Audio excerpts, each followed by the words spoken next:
Diyos. Ayan, praise the Lord. Yung isang magandang ngiti pa. Ising ba na po? Isang magandang ngiti na may kasamang palakpak. Maganda. Pinakamasasawag po para sa ating Panginoon ngayon. Praise the Lord. Ano po? So sa gabing ito, ano po, pansin po natin, iba na naman yung position po ng stage natin. Amen po, ano? Dati nandun tayo, ngayon nandito na. Pero alam nyo po, kapag nakikita ko itong stage na to, habang ginagawa pa lamang po itong bagong position po ng stage natin, alam nyo po, dito ko napatunayan na talagang ang Diyos ay napakabuti. Talagang ang Diyos ay hindi niya hahayaan na yung kanyang mga anak ay inaapi. Ano po, kasi dati-dati, lagi tayo doon na inaapi, mga kaaway natin, hindi tayo tinipigilan, ano po. Kaya gumawa ang Diyos ng kaparaanan, inilipat niya talaga tayo dito. Ano po? Pwede po ba purihin po natin minsan pa kami Panginoon sa mga wisdom ay pinagkakaroon niya, lalong-lalo na po sa ating mga leaders. Pansin po natin, no? Ganda ng stage natin. Amen. Ano po?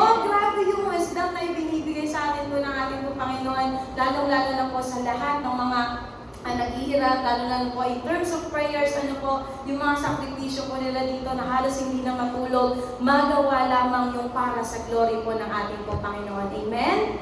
Amen? So yun po, no, ngayong gabi, in connected with dun sa ating pong pag-aaralan, ano po, kung ang Diyos sumasagot po dun sa mga piping panalangin natin, kasi we continue to pray na mapaganda yung church natin, hindi po tayo tumitigil na manalangin na itong church na ito, wala pong gagambala sa atin. Ano po, kung ang Diyos po natin, lagi pong sumasagot sa panalangin po natin. Ngayong gabi naman po, ang pag-aaralan po din po natin, ano po, ay pinamagatan po natin, the God who hears, the God who answers. Ano po, or ibig sabihin, ang Diyos na nakikinig, at ang Diyos na sumasagot ng ating pong panalangin. Tinagalog ko lang, wala namang ibang explanation. Ano po. Pero ito, buksan po natin ang ating text verse sa Psalm 34 verse 4. NIV lamang po tayo. Sabi niya dito, I sought the Lord and He answered me. He delivered me from all my fears. So bago po tayo dumako doon sa, sabi niya dito, I sought the Lord and He answered me. Pag-usapan po muna natin ito, He delivered me from all my fears. The question is, ano po ba yung kinakatakutan natin? Nasa edad na po tayo, huwag niyo akong sagutin ng multo, ha? Multo! Ano po, anong bata lang po tayo kasi panakot sa atin para hindi po tayo maglilikot. Ano po? Pero ano nga po ba yung kinakatakutan natin? Kasi sabi niya, He delivered me from all my fears. Ano po ba yung nagpapabagabag sa ating pong mga damdamin? Ano po ba yung nagpapahirap sa atin na hanggang ngayon, andun yung takot po natin? Takot po ba tayo na mag-isa? Takot po ba tayo na mabigo? Takot po ba tayo na hindi natin matupad yung lahat ng planuhin natin sa buhay, even plan natin sa ating pamilya? Takot po tayo na mawalan ng trabaho? Ano po ba yung mga kinakatakutan natin? Takot po tayo na mawalan. Ang dami nating fears, tama po ba? Every day of our life, parang matutulog ka pa lang, inakabahan ka para sa kinabukasan. Tapos pagkagising mo, ang ganda ng araw, pero kinakabahan ka na, ano nga bang mangyayari sa araw na ito? Tapos, alam mo, nagka-enjoy ka kahapon, kinakabahan ka, baka pagalitan ka. Yung po yung mga fears natin, pero ang dami natin talaga namang kinakatakutan, ano po, hindi nawawala bilang isang tao. Ano po, sabi nga, normal. Pero alam nyo po, dito ko rin napatunayan na kapag tayo ay natatakot, ibig sabihin, nagdadaw tayo na ang Diyos ay makapangyarihan. Di ba ano pong sabi dun sa text verse? With God, nothing is impossible. Tama po ba? Kaya lang, we have that fear. Ano po, andun yung takot mo na, Lord, magagawa ko ba talaga? Lord, makakapag-ipon ba talaga ako? Lord, patapos na yung kontrata ko, makakahanap kaya ako ng bagong trabaho? Dami natin fear eh. Doon natin masasabi sa sarili natin na nagtitiwala ba talaga ako sa Diyos? Ano po? Have you ever questioned that na parang bakit ba ako laging kinakabahan? Bakit ba ako laging natatakot na lang sa kung anong mangyayari in the future? Eh sabi in the Bible, ano po, do not worry about tomorrow. Kasi yung araw nga na ito, may sapat ng problema yan. Problemahin mo muna yung ngayon bago mo problemahin yung bukas kasi hindi mo nga alam kung gising ka pa ba bukas. Amen po ba? Pero unahin po muna natin yung ngayon. Pero sabi nga po natin, kapag tayo po ay namumroblema, unang-una dapat po natin ginagawa, sought the Lord. Ano po bang ibig sabihin ng sought the Lord? Sa ibang translation po niya, ang sabi niya dyan, I prayed to the Lord. Tumawag ako sa Diyos. At yung pagtawag niya dito, ito po kasi ay sinabi ni King David, At yung pagsabi niya dito na I prayed to the Lord, ibig sabihin nun, ginamit niya yung lahat ng pangako ng Diyos sa kanyang buhay. Kasi siya rin natatakot siya kasi pinapapatay siya ni King Saul.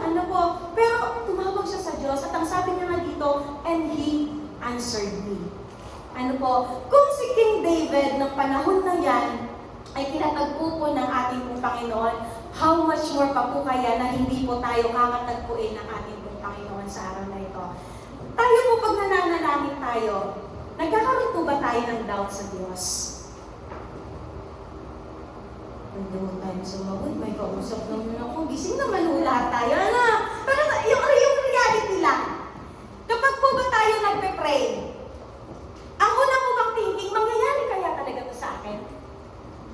Di ba minsan iniisip mo, parang imposible. Tama po ba? Minsan iniisip mo, magpe-pray ako ngayon, pero hindi po yung loob mo. Ang sabi in the Bible, do not doubt. You should believe and you will receive. At kapag nanalangin po kasi tayo, dapat ganito yan. Sinasabi po natin, yung promise ng Lord. Kasi makikita po natin sa Jeremiah 1 verse 12, sabi niya po dito, the Lord said to me, you have sinned correctly, for I am watching to see my word is fulfilled. Or ibig sabihin, kaya natin ini-invoke yung promise ng Lord kasi ang gusto ng Diyos, or sinabi ng Diyos, tinitignan ko kung yung sinabi ko ay natupad ko na. Kaya lang minsan, tayo kasi pag nanalangin tayo, ang panalangin natin problema. Lord, wala akong pera Wala ka talagang pera. Kasi yun yung prayer mo. Lord, may sakit ako Diba, Lord, pagalingin mo ako kasi nahihirapan na ako. But the question is, ano ba ang gusto mong gawin sa'yo ng Diyos? Diba? In the Bible, pag binasa po natin ito, hindi mo po ito makikita na ang sinasabi dito yung mga problema nila. Kung hindi ang sinasabi nila dito, kung ano yung sinabi ng Diyos. Then God said. Kasi willing po ang Diyos na natagpuin po yung lahat ng panalangin po natin nang naaayon sa kung ano ang salita niya. Sabi nga po dito, kailangan sinasabi po kasi natin kung ano yung promises niya. Kailangan ini-invoke po natin. Kailangan, kung ano yung sinabi niya, sinabi niya nga doon, ako'y magpo-provide. Pagagalingin kita, Isaiah 53 verse 5. Pag yun yung mga in-invoke natin, pinapaalala po natin sa Diyos yung mga sinabi niya po sa atin. Sabi nga dito, yung promise niya before, promise niya pa rin po yan hanggang ngayon. Hindi po nagbabago ang salita po ng ating po Panginoon. Kahit yan ay pinangako niya doon sa panahon pa po ng ating po mga ninuno. Tandaan po natin, itong Bible na ito, tayo po ang kausap ng Diyos.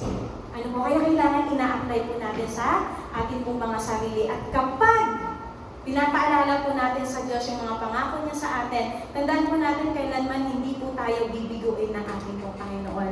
Wala pong lumapit sa ating Diyos na Kanya pong ipinahiya.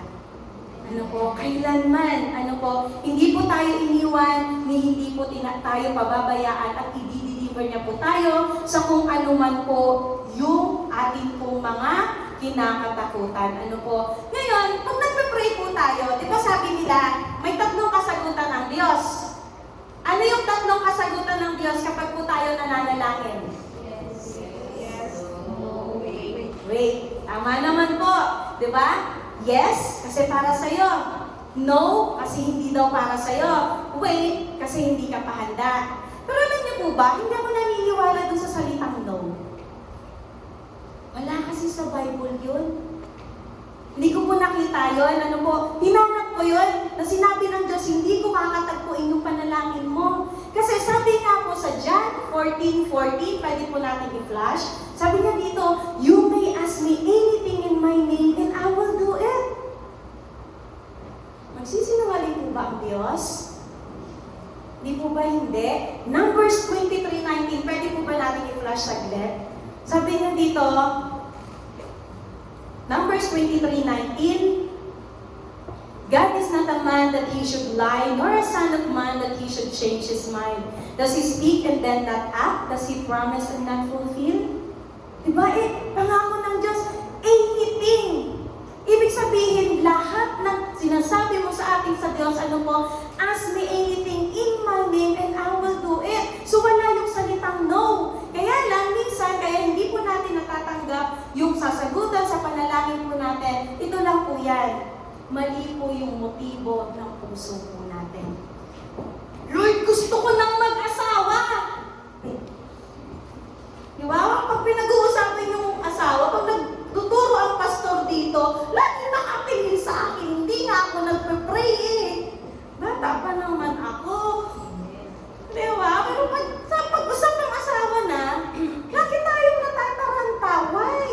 What's the reason behind of it? Na gusto-gusto po natin mag-asawa. Takot ka mag-isa?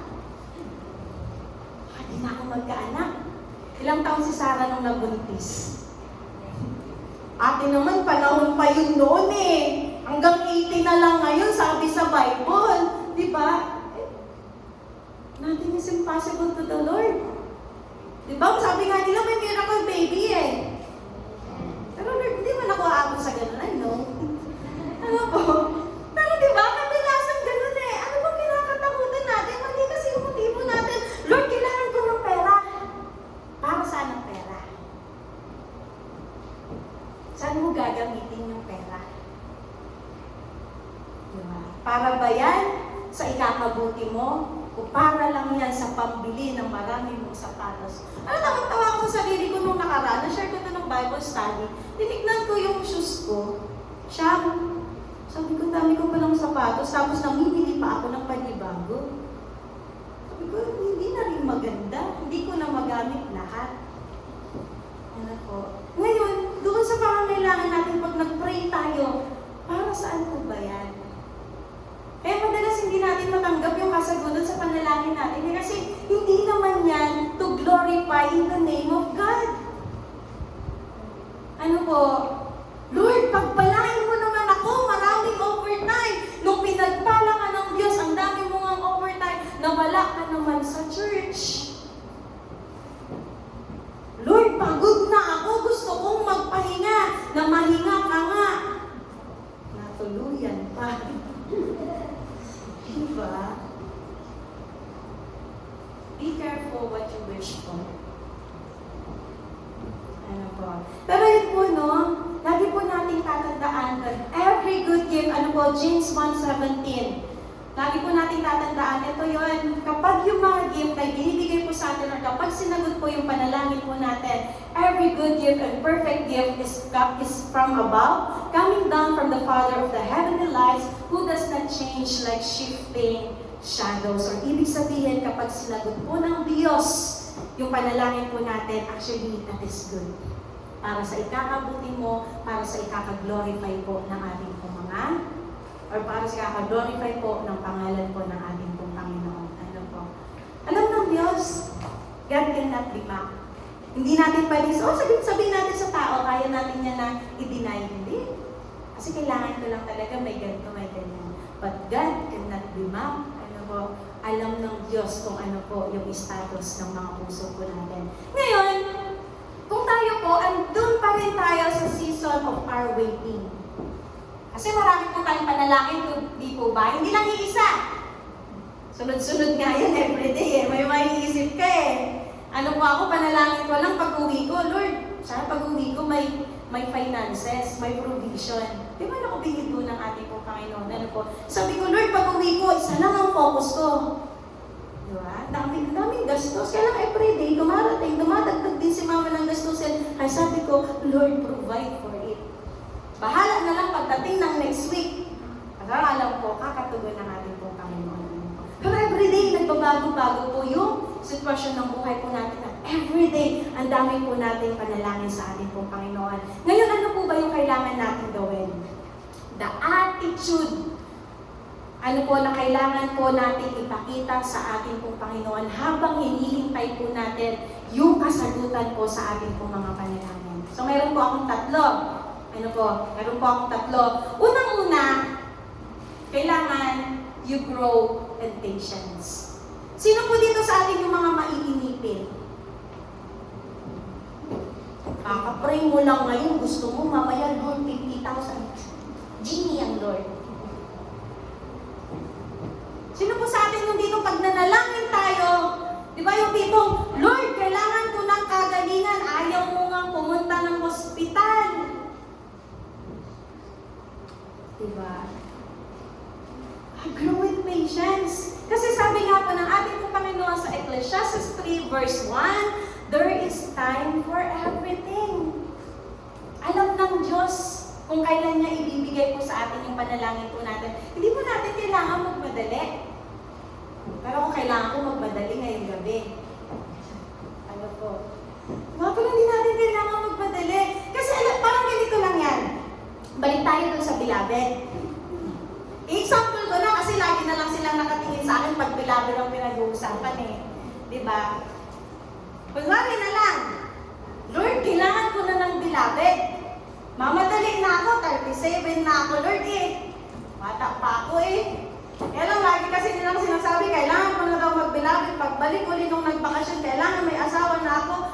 Ganun pala talaga kadali mag-asawa. Kaya lang, pag binigay sa akin ng Lord yung beloved na yun na hindi ako ready. For example lang, hindi ako papasok sa ganyan. Ano po, pag pumasok ako doon sa relasyon na yun, kasi na-rush ako doon sa mga nagsasabi sa akin na mag-beloved ka na, mag-beloved ka na, mag-beloved ka na. Gusto mo sila yung mag-beloved na lang. Ano po, pag na-pressure ako doon, pumasok ako ganun sa sitwasyon na yun, palagay mo kaya hindi ako mawawala dito. Just for example lang. Hindi ako ready kilalanin yung aking magiging partner. Hindi ako ready to pray for him.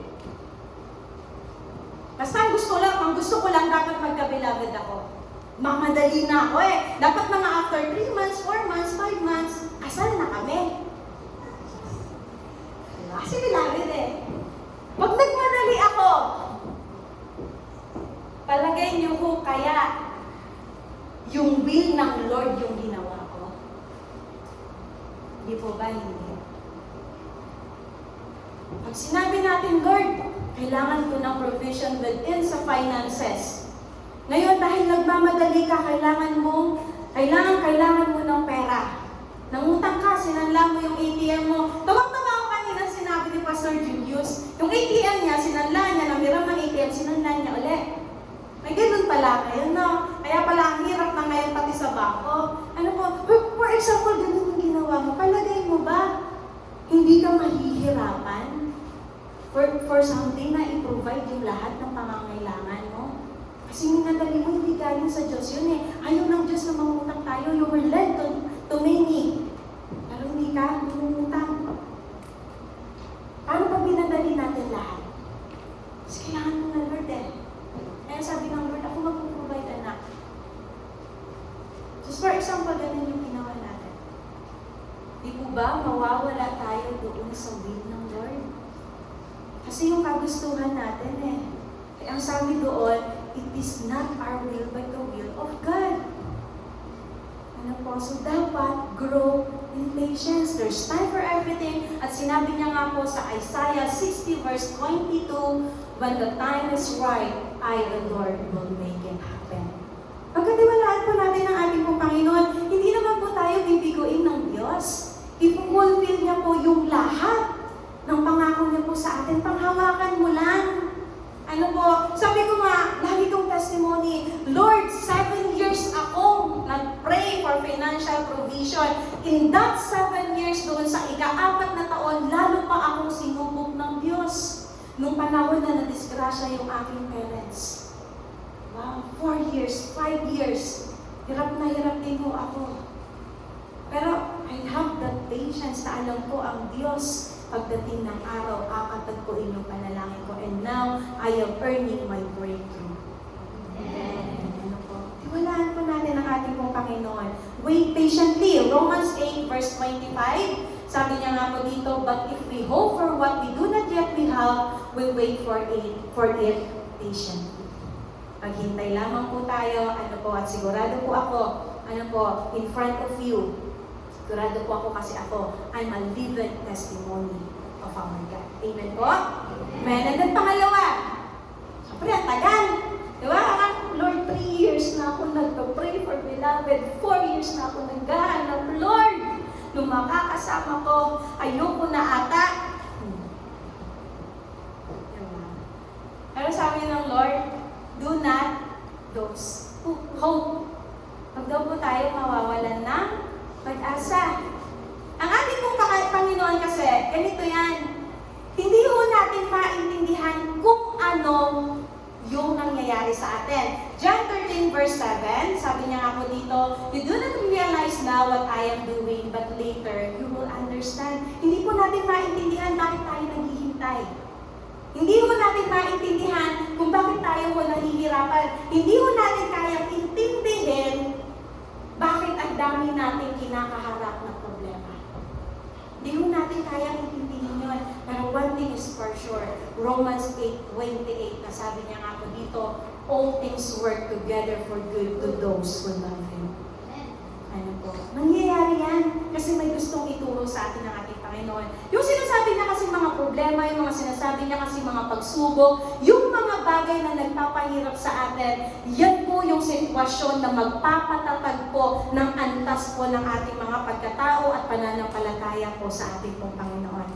Hindi po natin pwedeng pangunahan ng Diyos. Kaya wag lamang po tayo mawawalan ng pag-asa. Dahil sabi nga po sa Isaiah 55 verse 8 to 9, sabi niya dito, for my thoughts are not your thoughts, neither your ways my ways, declares the Lord. And 9, as the heavens are higher than the earth, so are my ways higher than your ways, and my thoughts than your thoughts. Or ibig sabihin po, may mas maganda pang plano ang Diyos sa buhay po natin. Tayo kasi minsan, yung level ng kagustuhan natin hanggang ganito lang eh.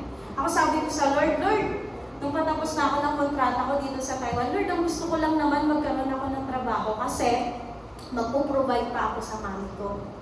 Yung mami ko magastos eh. Diba? Bakit nga ba gano'n? Pag humingi dali, pasensya na ako ha, si mama ko yun. Ano po? Bakit gano'n? Sabi ko gano'n. Yung akala ko yung mama, medyo nasa edad na, diba? Isa niya na lang din. Sabi ko, medyo maliit na yung gastos. Kaya lang, dahil mag-isa niya na lang, parang pakiramdam ko, lalo siyang naging magastos, naging spoil. Yan lang yung prayer ko, Lord, may provide ko lang yung kagustuhan ni Mama. Si Mama, minsan naaabot na kung humigit ko halahati, talaga ng sahod may padala sa kanya. Ilan yung kagustuhan ko, Lord? Magkaroon na ako ng sahod, mga tipong 60,000 naman. Hindi man ako sa Lord, di ba? Kaso, iba yung ways ng Lord. Iba yung thoughts ng Lord. Gusto ko 60 lang. Di ba? Gusto ko may nag-video ba doon sa likod. So nakaraang turo ko na sabi ko, pareho lang naman tayo ng sahod. Hindi daw sila naniwala sa bandang likod. Oo na. Kasi yung Lord, hinihigitan niya yung panalangin po natin. Kung 60 yung gusto ko, bahala na huwag tayo mag-isip ilan mo yung dinagdag ng Lord. Pero His ways is greater than my ways. Ano po? Gusto ko pumunta ng Poland, mas maganda pa rin talaga dito. Ano po? So pagkatiwalaan po natin ang ating pong Panginoon at huwag po tayong mawawalan ng pag-asa. Amen po? Amen. And then yung pangatlo, ito yung medyo mahirap-hirap. Sabi niya dito, keep a grateful heart. Ati naman, dami ko namang paghihirap, grateful heart pa. Ati naman, ang dami ko namang pagsubok, magpapasalamat pa ba ako sa Diyos? Diba? Minsan thoughts natin yun, paano kung magagawang magpasalamat, hindi ko na nga alam yung gagawin ko. So, iniisip natin gano'n eh. Pero hindi. Doon ko na-realize na kapag pala nagpapasalamat tayo, ina-acknowledge mo, hindi mo ina-acknowledge yung problema. Kasi ganito yan. Ba, kailangan mo ng trabaho? Lord, natapos yung kontrata ko. Pero itong kumpanyang to, magpapasalamat ako kasi ito ang magpo-provide para sa akin. you pray not for the situation na pinoproblema mo, but you pray na magkakaroon ng kasagutan ng panalangin mo. Dapat ganun tayo mag-pray. Ano po, ang pinagpipray mo, yung salita ng Diyos. Diba? Sabi nga ni Pastor, tuwa ako dun sa prayer kanina eh. No, bless na bless ako. Sabi niya, pag wala ka doon pera, pag-pray mo yung bulsa. Pray mo yung bulsa. Sabi mo, ikaw bulsa, magkaroon ka ng laman. May kausap ako kanina, sabi niya, wala ko na ako sa finances. Sabi ko, ipag-pray mo kasi maliwala ka sa prayer. Diba? Pwede umuha rin siya sa akin. EGR yun. Attend kayo ha? June 14 and 15. Diba? Ang problema natin, finances, sabi mo sa Lord, Lord, sabi mo, you will provide. Philippians 4 verse 19. Anong sabi po doon? Philippians 4 verse 19, sabi niya dito, and my God, 4:19, and my God will supply all our needs according to His riches and glory in Christ Jesus. Diba? Ang problema natin mga bagay na hindi natin kayang kontrolin. Laga po sa Lord. Ano po, bigay po natin sa ating pong Panginoon. Hindi po natin kailangan sarilinin. Kasi mayroon pong isang Diyos na kakatagpo po ng lahat po ng ating pong panalangin. Having a grateful heart, Philippians 4 verse 6, sabi niya dito, Philippians 4 verse 6,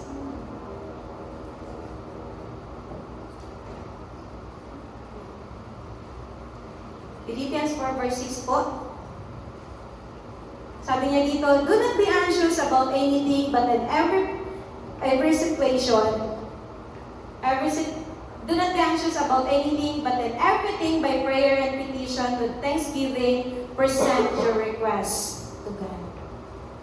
Ano po, in every situation, anuman yung sitwasyon mo, malungkot ka, masaya ka, may problema ka, may pinagdadaanan ka, sabihin mo ng rough road ka.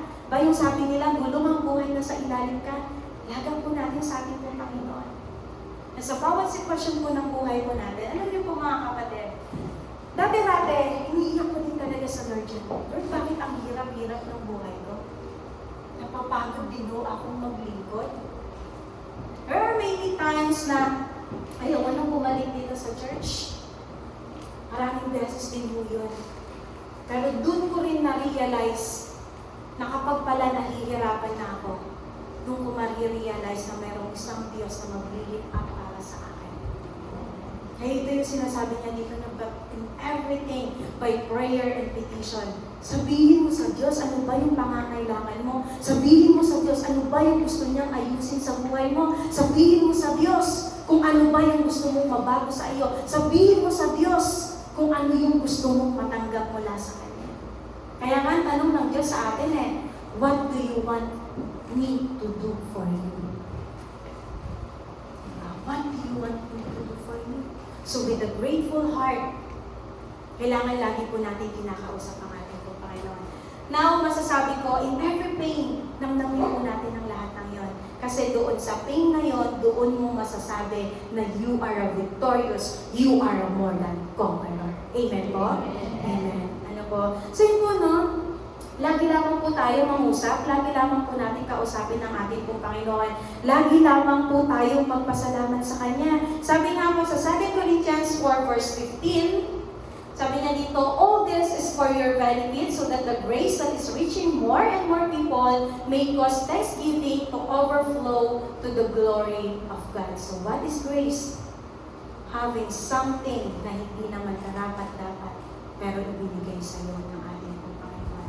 Every prayer, every petition, hindi po tayo karapat-dapat yan. Pero dahil sa pagmamahal ng Diyos, dahil sa habag at awa ng ating pong Panginoon, ibinibigay niya po sa atin kung ano man yung ninanais natin nang naayon po sa Kanyang kalooban.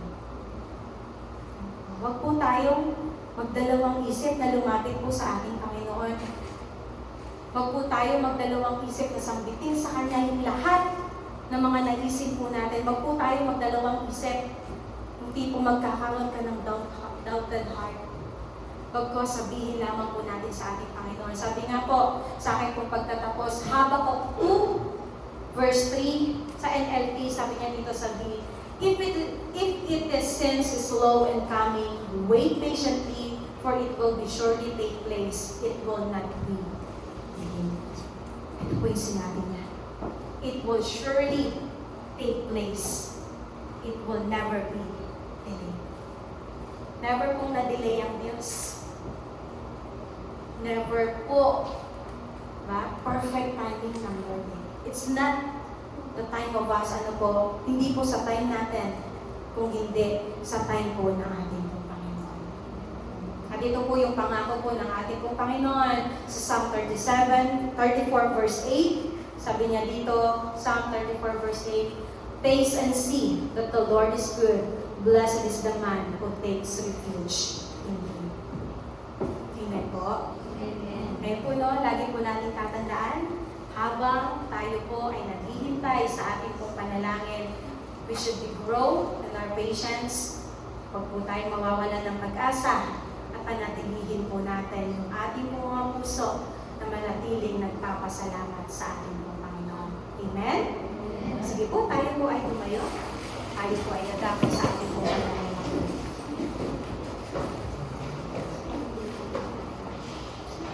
Alam niyo po mga kapatid, isa sa magpapatunay na ang Diyos ay kakatagpuin po yung lahat po ng panalangin natin ay ito. Sabi niya po doon, while we were still sinners, Christ died for us. Habang daw po tayo ay naging makakasalanan, habang daw po tayo ay nagkakasala sa ating pong Panginoon, namatay na po siya para sa atin. Isa lang po ang ibig sabihin po. Sa sobrang pagmamahal po ng Diyos sa buhay po natin, kaya niya pong ipagkaloob anuman ang panalangin po natin. Sa sobrang pagmamahal niya po sa atin, ipagkakaloob niya po anuman ang panalangin ng ating po puso. Alam niyo po yung panalangin natin, isa iniisip natin without. Pero kung yung nga po kanyang bugtong na anak, kahit isang anak, ay ibinigay niya po sa atin. How much more pa po kaya yung mga bagay na nandito na sa mundong ito na hindi pa po niya kayang ibigay sa atin. Alam po yung pagmamahal ng Diyos, wala pong katulad. Yung pagmamahal ng Diyos, ni katiting hindi ho natin kayang pantayan. Yung pagmamahal ng Diyos, endures forever. Na kahit hindi ho tayo tapat sa ating pong Panginoon, nananatili hong tapat ang Diyos sa kanyang mga pangako. Na kahit hindi ho tayo tapat na naglilingkod sa ating pong Panginoon, hindi ho tayo iniiwan ng ating pong Diyos. Sabi niya nga doon sa kanyang salita, I will never leave you nor forsake you. Kaya po sa gabi ito mga kapatid, as we close our eyes, pwede po bang alalahanin po natin yung bawat panalangin natin sa ating Diyos? Yung bawat pangako ng Diyos sa buhay po natin. Lagi po natin tatandaan that when we pray using the Word of God. That when we pray, when we ask for something, we pray, sinabi ng Diyos kung ano yung dapat mong pangawakan. Binigay na po ng Diyos lahat sa atin. Ang kailangan na lamang po pananampalataya. For without faith, it is impossible to please God. And what is your faith, kapatid? What is your faith to the Lord? Is your faith na gumaling ka? Pamawakan mo, Isaiah 53 verse 5. For by His stripes I am healed. Ano po ba ang pamahawakan mo sa Kanya? Provision? My God, will supply all our needs according to His riches and glory. Nangailangan ka ng kapayapaan? Peace I give you. Peace I give you. Ano po ba yung pangangailangan natin? Kaya ng Diyos ayusin kung ano man po yung magulo sa buhay po natin. He can fix everything. Durog po yung puso natin. God is close to the broken-hearted.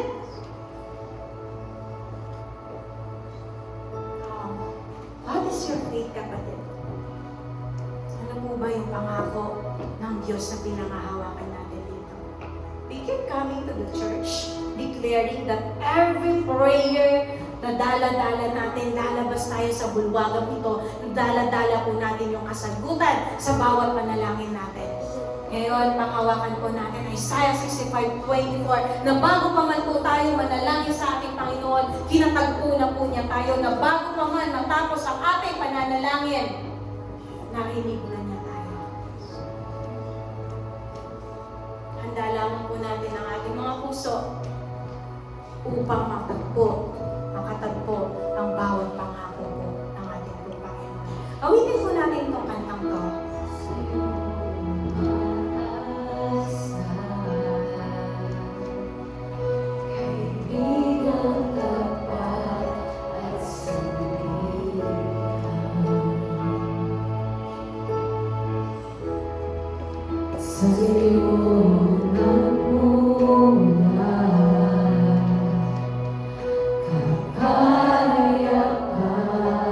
Mari po bang ulitin natin? Sabihin natin sa ating Panginoon na sa Kanya nagmumula, sa Kanya nagmaasa, sa Kanya nagmumula dahil siya ang aming Diyos, kaibigang tapat at sandigan.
Sa buhay po ng bawat isa sa atin.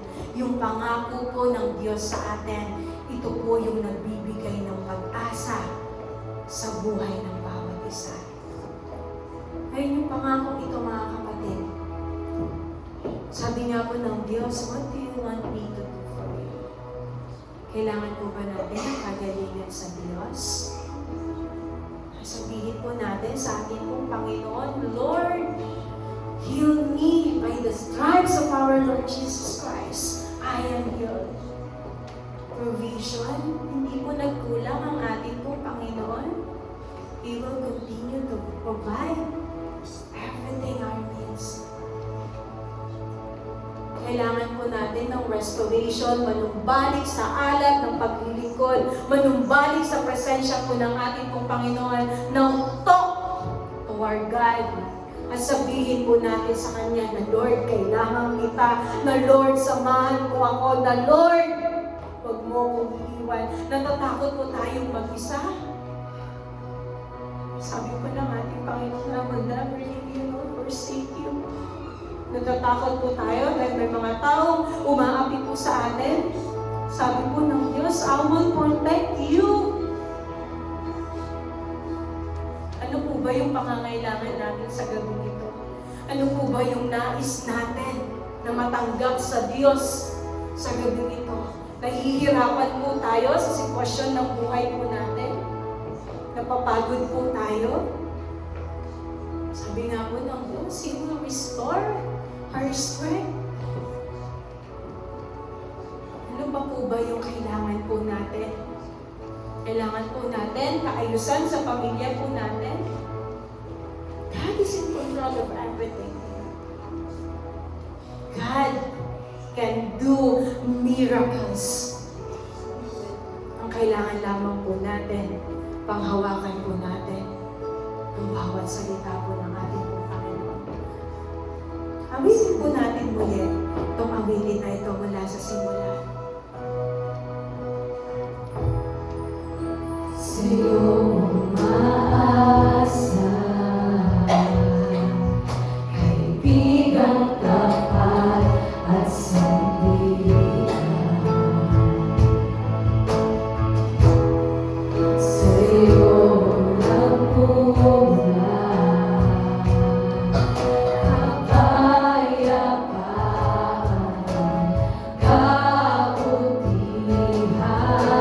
kabutihan.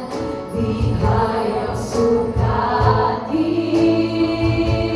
ang pag-ibig mo. Mga bungo, liwanag at gabay. Sa bawat sandali, may pag-asa at kanlungan. Mga pangako mo, taglay nito'y galak, mananatili ang labis na kalakasan. Mga pangako mo, liwanag at gabay. Sa bawat sandali, may pag-asa at kanlungan. Mga pangako mo, taglay nito'y galak, mananatili ang labis na kalakasan. Mga pangako mo.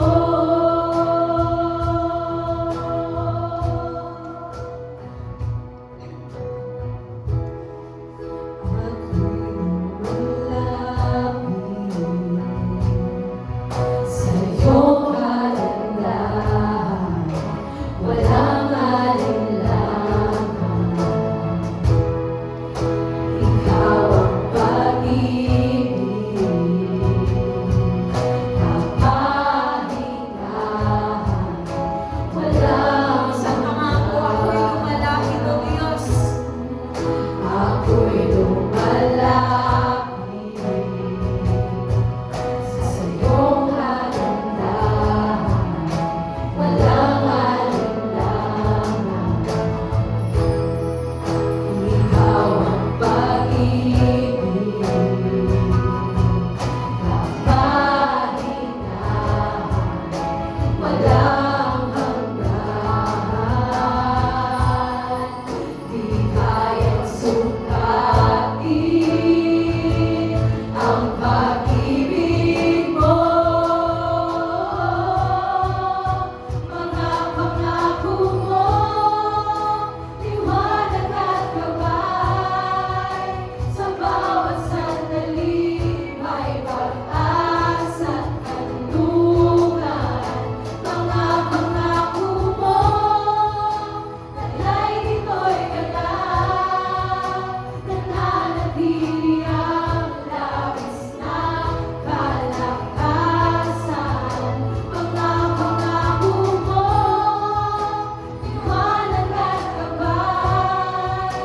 Sa bawat sandali, may pag-asa at kanlungan. Mga pangako mo, taglay nito'y galak, nananatili ang labis na kalakasan. Mga pangako mo. Lord, sa gabing ito, patuloy po kami lumalapit sa iyong paanan. Lord, you know the situations of your people. You know the heart of your people, O Lord God. Sa gabing ito, mayroon po sa atin, sa ating kalagitnaan, here to give up. Pero kapatid, nangungusap sa iyo ang Diyos. Huwag mong sukuan yung buhay mo. Meron po sa atin dito, hirap na hirap po dun sa sitwasyon na kinakaharap niya doon sa kampanya na nabibilangan niya. But God is talking to you right now. Bahala sa iyo ang Diyos. Patuloy kanyang pagtatagumpayin sa buhay. Someone right now, hirap na hirap sa finances. Hindi po bang kausapin po natin ang ating pong Panginoon na sabihin natin sa Kanya kung ano po yung pangangailangan natin? Talk to your God, mga kapatid. Mukha po natin yung mga labi po natin. Yan lang po yung hinihintay ng Diyos. At kakatagpuin niya po yung bawat panalangin po natin sa gabi nito. Talk to your God, mga kapatid. Talk to our God.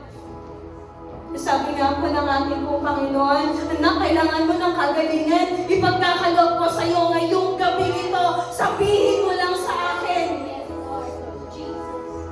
Na kailangan mo ba ng kapayapaan sa iyong puso, ibigay mo sa akin lahat ng kabigatan mo, at akong bahala, mag-aayos ng buhay mo. Ayun po mga kapatid, kailanman hindi tayo pinagkulang ng Diyos. Kailanman, sasamahan po tayo ng ating Panginoon in the situation of our life. Kaya nga po sa huling pagkakataon, aawitin po natin itong awitin na ito at sasabihin natin sa Kanya na sa bawat pangako niya, ito yung mga hawakan natin at tatanggapin natin sa gabi nito ang lahat ng kasagutan sa ating pong sitwasyon. May pag-asa at kanlungan, mga pangako mo, taglay nito'y ganap, nananatili ang labis na kalakasan. Mga pangako mo, liwanag at gabay, sa bawat sandali may pag-asa at kanlungan. Mga pangako mo, taglay nito'y ganap, nananatili ang Sa huling pagkakataon, awitin po natin ang awitin na ito. Gawin po natin panalangin sa ating pong Panginoon. liwanag at gabay, sa bawat sandali may pag-asa at kanlungan. Mga pangako mo, taglay nito'y ganap, nananatili ang labis na kalakasan. Mga pangako mo. Kaya mga kapatid, be ready. Be ready. Open your hearts. Patuloy po tayo sa diwa ng pananalangin at ihanda po natin ang ating pong mga puso. God is here. God is here now, ready to receive the anointing that comes from heaven. Ready yourself, mga kapatid. Itaas po natin ang ating pong mga kamay. Magturo po langit at patuloy po tayong sumamba. Magpuri sa ating Diyos na buhay. Oh, hallelujah, hallelujah. God is here. At dito po sa ating kalagitnaan ng ating pong Panginoon. Patuloy po natin tatagpuin ang kanyang presensya. Patuloy lamang po tayong sumamba. Magpuri. Oh, hallelujah, hallelujah, hallelujah. Rabakanda shikaya, rababakanda shikaya, rabakora, rabakanda, oh, yara, bababakanda shikaya, rara. Oh, hallelujah, rababakanda shikaya, rara. Oh, hallelujah, shikaya, rara. Oh, hallelujah, hallelujah, hallelujah. Panginoon, maraming salamat nga po. Dahil alam po namin, O Diyos, na sa gabi ito, hindi mo nga po binigo ang buhay ng bawat isa.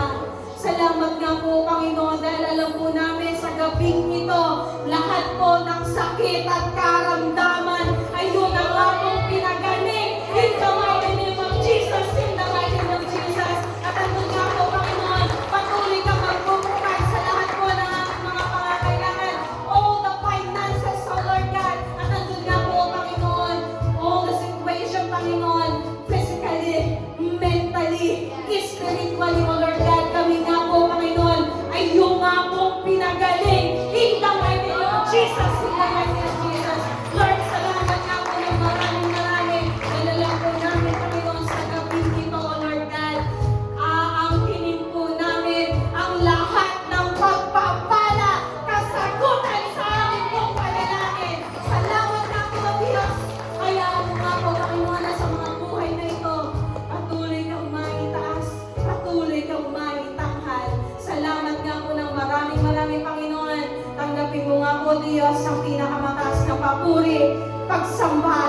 dakila. Ito nga po, Panginoon, ang aming panalangin sa pangalan ng iyong anak na si Jesus.